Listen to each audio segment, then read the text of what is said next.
उपनगराध्यक्ष निरंजन भूमकर यांच्यासह 15 नगरसेवकांचा शिंदे गटात प्रवेश.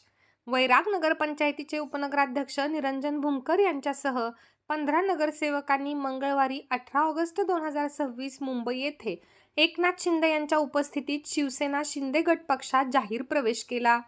या पक्षप्रवेशामुळे राष्ट्रवादी काँग्रेस पक्षाला अजित पवार गट मोठा धक्का बसला असून बार्शी तालुक्यातील राजकीय समीकरणे बदलण्याची शक्यता आहे.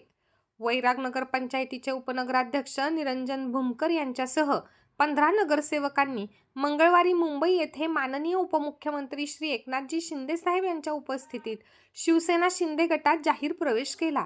या प्रवेशावेळी खासदार ओमराजे निंबाळकर, माजी आमदार शहाजीबापू पाटील आणि लक्ष्मीकांत ठोंगे पाटील हे देखील उपस्थित होते. उपनगराध्यक्ष निरंजन भूमकर यांच्यासोबत नगरपंचायतीचे 15 नगरसेवक तसेच सर्व आजी माजी नगरसेवक, ग्रामपंचायत सदस्य, जिल्हा परिषद आणि पंचायत समिती व सर्व वैरागमधील व ग्रामीण भागातील कार्यकर्ते सदस्यांनीही पक्षप्रवेश केला.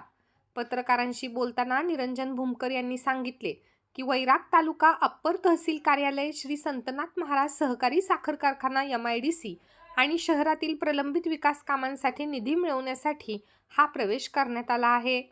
वैरागच्या सर्वांगीण विकासासाठी आणि प्रलंबित प्रश्न मार्गी लावण्यासाठी आम्ही मुख्यमंत्री एकनाथजी शिंदे साहेब यांच्या नेतृत्वावर विश्वास ठेवून हा निर्णय घेतला आहे, असे निरंजन भूमकर यांनी यावेळी सांगितले. या मोठ्या प्रवेशामुळे वैराग नगरपंचायत आणि परिसरातील राजकारणात शिवसेना शिंदे गटाला मोठे बळ मिळाले असून आगामी काळात याचा परिणाम दिसून येण्याची शक्यता आहे. प्रवेशाची ठळक वैशिष्ट्ये, केंद्रीय ठिकाण व नेतृत्व.